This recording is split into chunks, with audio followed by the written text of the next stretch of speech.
Whiskey 4 Bravo Delta back with you. Mark here from Virginia.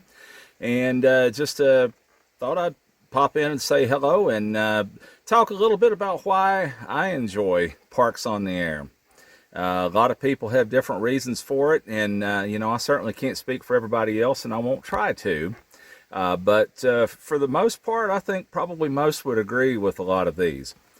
So why get out to a park and activate instead of enjoying the comfort of your own shack, your 1,000 watts, your hex beam, the heat or the air conditioning, the comfortable chair, all of that, the nice Heil microphone and everything.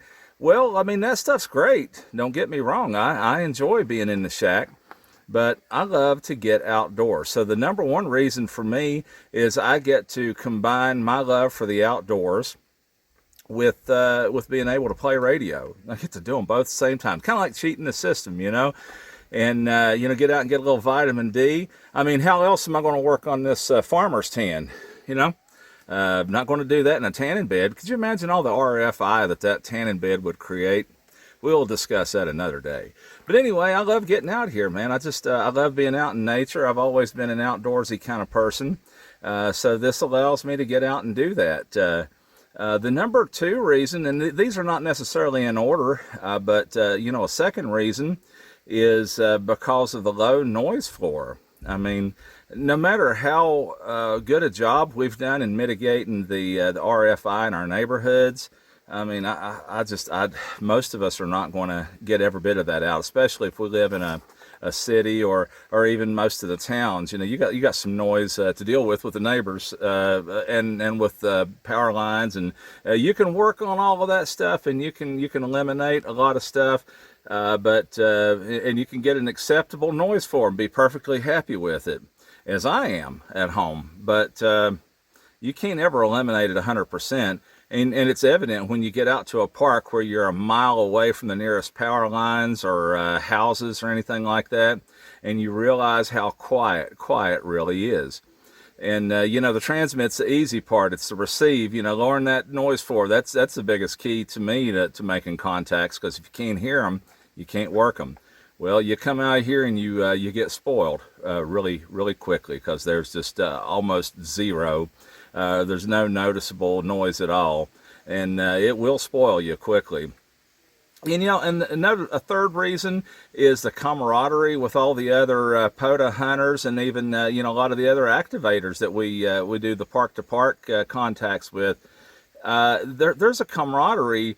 And I like to kind of take my time and, just a minute, a few seconds here and there added to the contact. It might slow me down a little bit, but I like getting to know you guys a little bit.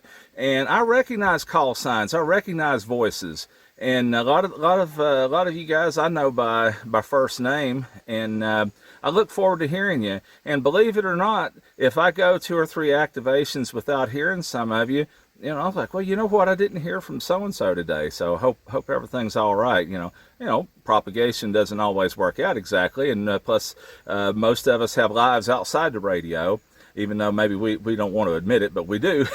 So, you're not going to hear everybody every day, but you start to miss people, and you build kind of friendships, through the radio, and that's even though we typically work on shorter contacts as opposed to QSOs. It's still great. We still get to know each other, and we kind of build a little bit of a, camaraderie with that, and I love it.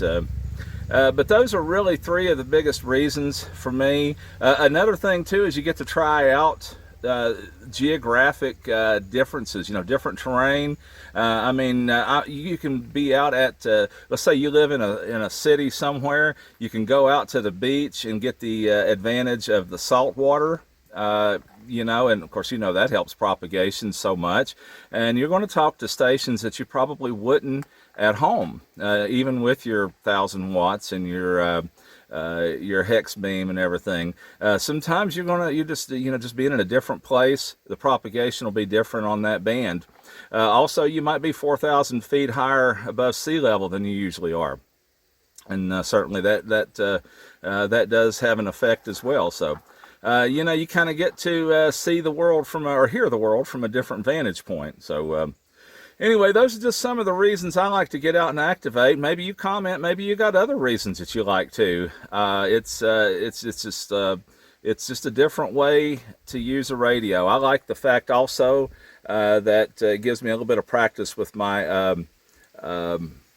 portable setup. I mean, you never know. I mean, it's maybe unlikely, but you never know when you might need to drag all your stuff out and help in a crisis. It does happen sometimes. So a lot of good reasons to be out here. Let me know some of yours. I'd love to see some comments and see some of the things that you like about getting out to work portable, even if it's not POTA. What do you like about setting up your portable rig and talking to the world at a different place and out in nature? Have a great one, and I'm getting ready to activate US 5507, so maybe I'll catch a few of you on the air. 7-3s, guys.